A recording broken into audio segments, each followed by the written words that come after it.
Ayan mga kanipi, bali nakuha namin yung trabaho dito.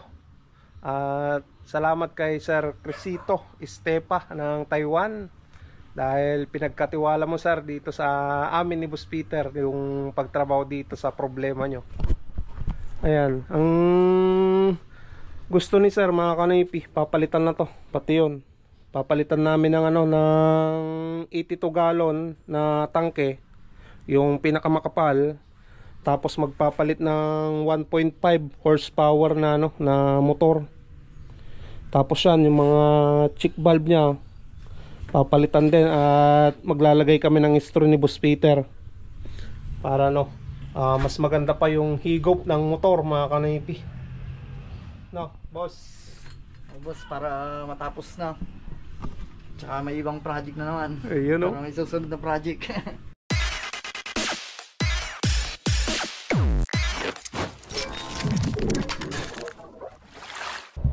What's up mga Kanoypi? Nagbabalik na naman si Kanoypi for another video.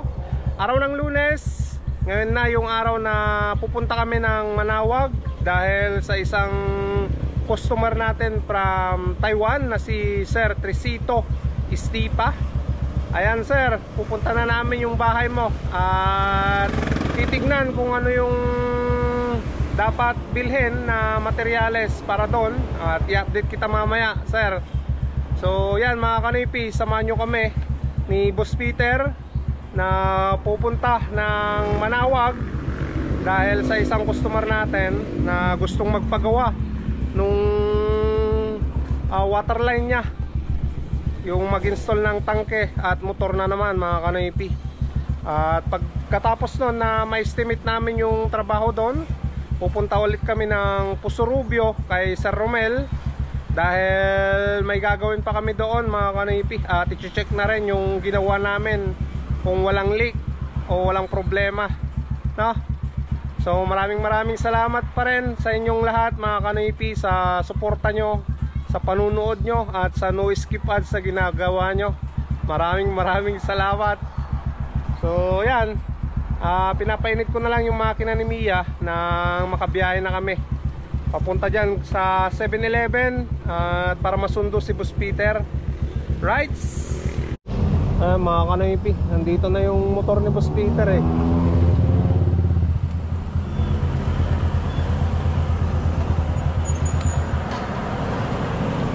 Dito ata sa loob pa.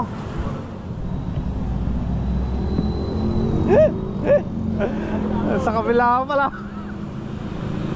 Kala ko nandito sa loob boss. Boss, parang di ka sana tumawid na boss eh. Oo.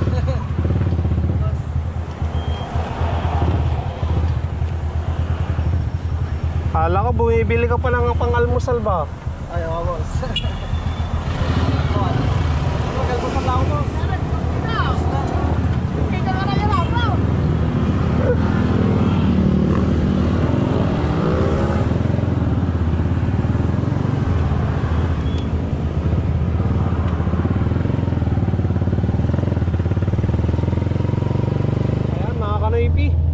Nandito na tayo sa Manawag, bayan ng Manawag. Nandito rin yung simbahan ng Manawag, yung kilalang kilala mga kanipi. Ayan, dito na tayo mga kanipi. Ayun pala yung pupuntahan natin, yung way na papuntang San Jacinto. Doon pala tayo pupunta mga kanipi.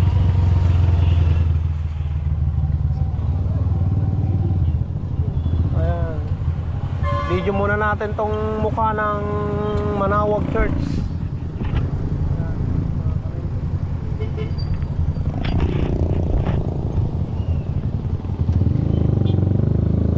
Tara na.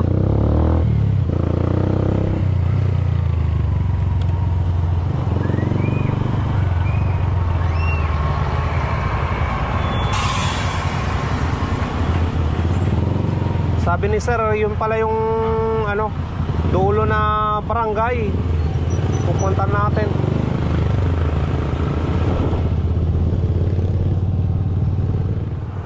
Ayan boss, malapit na tayo sa pupuntan natin.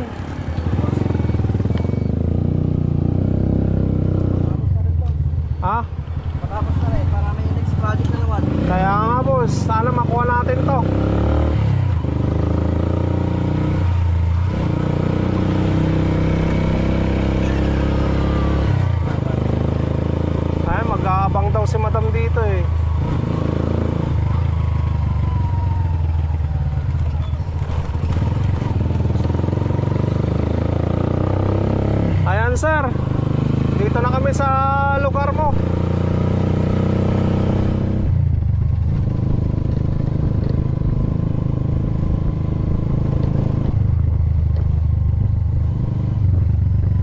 Abangan daw tayo ni madam dito eh.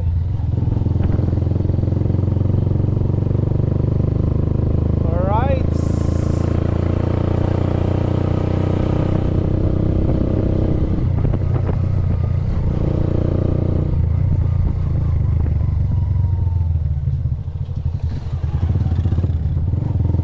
Ay, madam.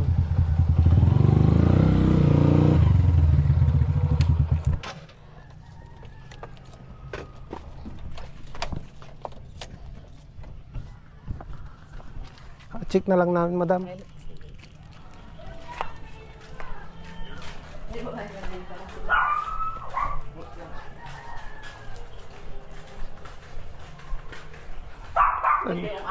Ay, sir. Ayun naman sa kanila yung status niya. Mahina siguro.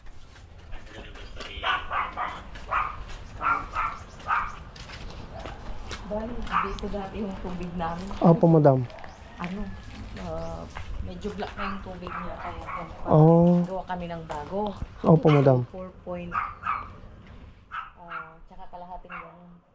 4 point, Ay, 4 na tubo. opo, 4 na buong ganun. Tapos yung kalahati niya, Nandyan din. 4 and a half. ngayon, nagamit namin siya ng almost 3 months. Tapos pinasunda namin. Opo, madam. Pero ayaw pa rin magsipsip. Pero ngayon, Maganda naman yung tubig niyo, madam. oo, may tubig siya. Luminaw na nung pinasunda namin. Ang problema, pumapayat-ayat. Oh, China yung motor niya eh. So, ano yung ilalagay na tangke dyan, madam? Para ano? Yun po ang tinatanong ng... Pero pag ganito kasi, mabilis lang maubos yun to, madam. Oo. Mas maganda sana 80 to na ano. Para ano? Ganun na lang po. Pero yung motor, anong masasuggest nila na para doon sa ganong kalalim? Ano boss? 1.5? 1.5. Para mabilis horsepower, magkarga. ano po. Oo, 1 horsepower lang. 1.5. Ayun sir, maganda na yung Adson na yun na motor. Yung kinakabit namin.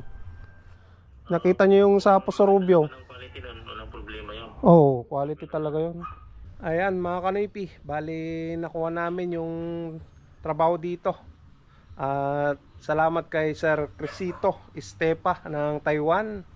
Dahil pinagkatiwala mo sir dito sa amin ni Boss Peter yung pagtrabaho dito sa problema nyo. Ayan, ang gusto ni sir mga kanipi, papalitan na to, pati yun. Papalitan namin ng ano ng 82 gallon na tangke, yung pinakamakapal. Tapos magpapalit ng 1.5 horsepower na ano na motor. Tapos yan yung mga check valve niya papalitan din at maglalagay kami ng straw ni Boss Peter para no mas maganda pa yung higop ng motor mga kanipi. No, boss. Boss, para matapos na. Tsaka may ibang project na naman. Ayun no. Para may susunod na project. Pero sigurado naman yan mga kanipi. Yung mga gagamitin namin dito na ano na materyales talagang quality naman mga kanipi. Yung Adson na 1.5 horsepower, tapos yung tangke na 82 gallon, number 14, gauge 14 mga kanipi, yung makapal na stainless. Tapos yun, straw para hindi maubusan ng tubig mga kanipis, dahil sabi ni madam minsan nawawalan ng tubig to, walang mahigop yung motor. So lalagyan natin ng straw. Alright, saka kinalawang na rin to mga kanipi. Mukhang may leak na rin to. Oo madam. Siguro nung binumba nyo ng ganyan, walang tubig na may higop. Walang tubig, wala siyang mahigop po. Kaya nayupi yan, madam, no? Mayroon. Oo. Bumalik din sa dati. Kaya nga ganyan yung sakit Kaya niyan. pinasunda ulit namin. Kasi Oo. ang sabi nung last na gumawa, ano po, tignan nyo lang pag summer. Opo, Pero man. dito naman sa linya namin, never naman kaming nawawalan ng Tubig talaga. tubig po. Kahit na isang anyak lang yung mga gripo nila, meron na. Sige. Sir. Thank you. Sige, sige, thank you. Sir. Sir, thank you, sir.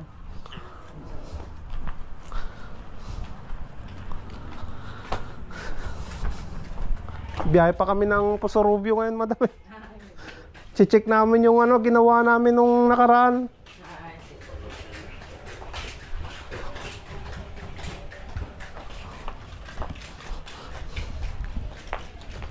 Sige, madam. Thank you.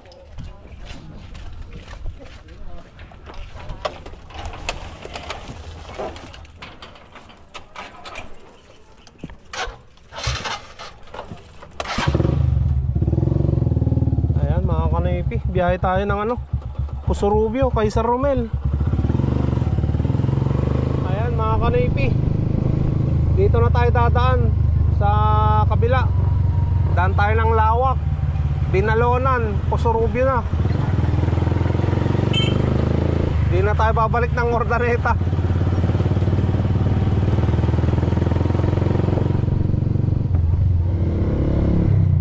Ayan, mga kanipi. Nandito na tayo sa lugar ni Kuya Romel.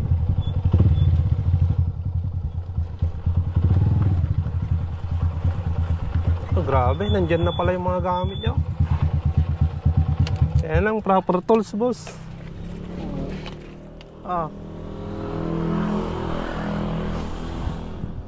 Tara, boss.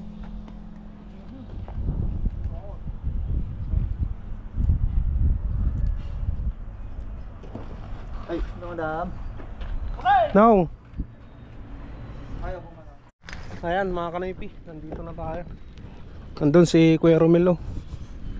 Yan yung mga proper tools niya. Ang ganda ng lagayan, boss. Saka nalagyan na rin niya ng ano, mga kanipi, ng poset, oh. Ganda ng pusit nila, boss. Ang ganda ng poset niya, no?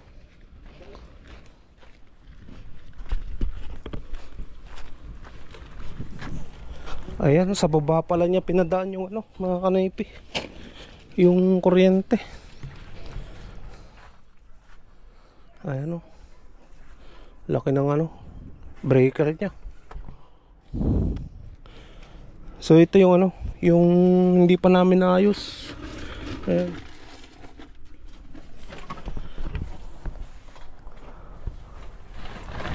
Ano, boss? Ang titirahin natin? Yung straw na lang, boss. Ha? Yung straw. Ay, straw. Bali, papakita ko sa inyo, mga kanipi, yung ano, yung ginawa namin na pinaka-washer niya. Yung tornilyo dito. Yung nakahang na lagayan ng tangke sa motor. So, malaki po yung ano, mga kanipi. Malaki yung nilagay naming angle bar na nandito sa likod. Kasi tagusan yan hanggang sa loob, hanggang dito sa labas. Ayan.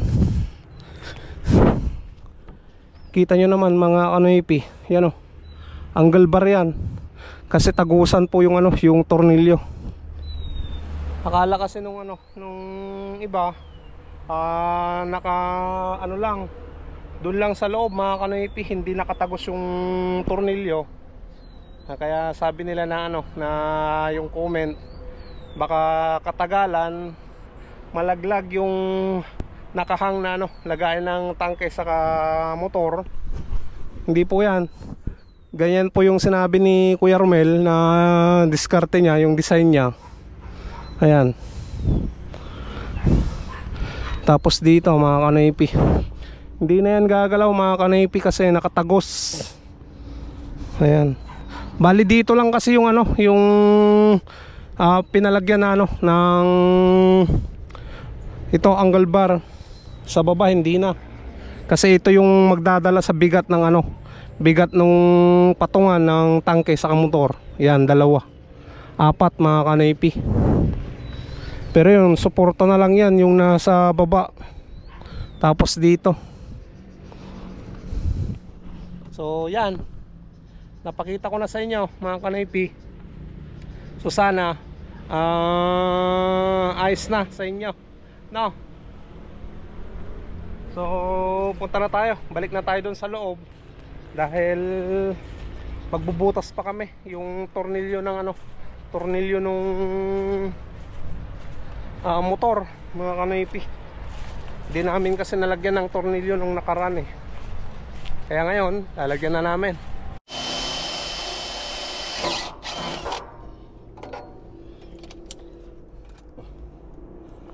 Okay. Buli ka ba? Napulot mo, kinigalak tupay. Sila ka mo. Okay naman, naghamon-hamon kasuntukan dito, tapos Takot ka naman putan.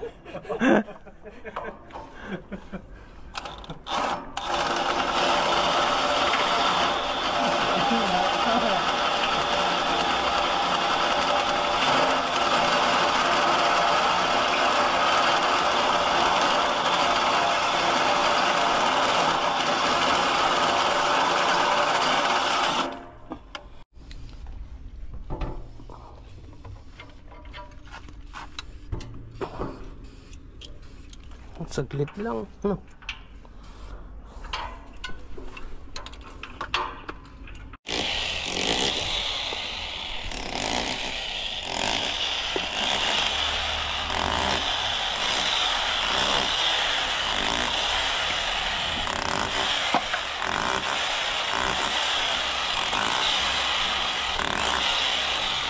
Ayan mga kanoypi, naikabit na ni Boss Peter yung shower.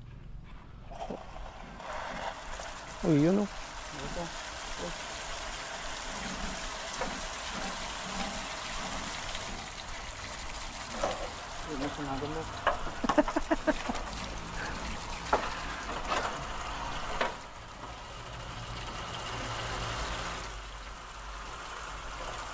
Bilisan talaga.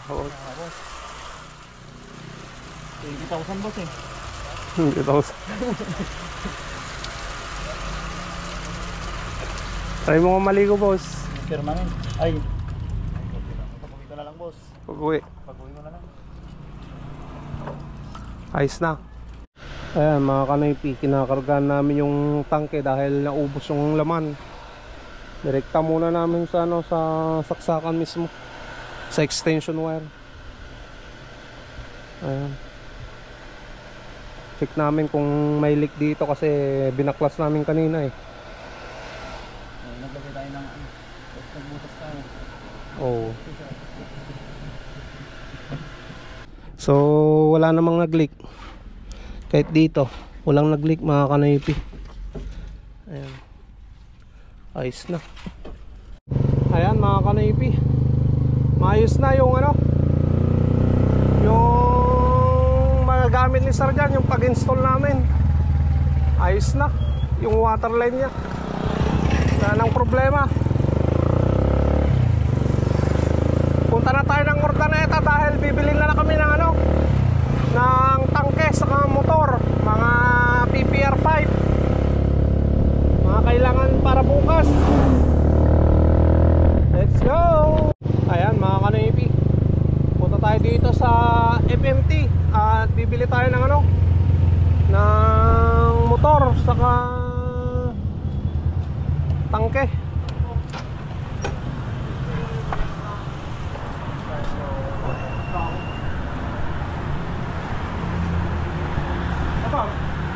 Motor saka tangke. Ayan mga kanoypi, wala yung wala silang available ngayon na motor saka tangke. Bukas na lang namin pick upin. Pero itong mga check valve, tip connector, meron na. Nabili na namin.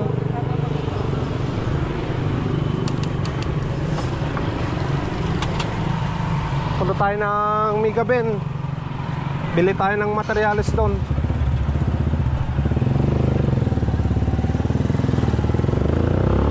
Ayan, nandito tayo ngayon sa Megaben.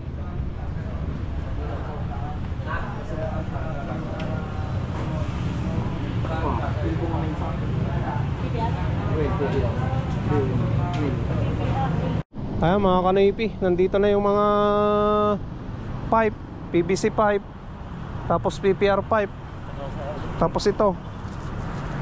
Thank you boss. Ayusan boss. Well, sir. Dito tali lang. Tumatik.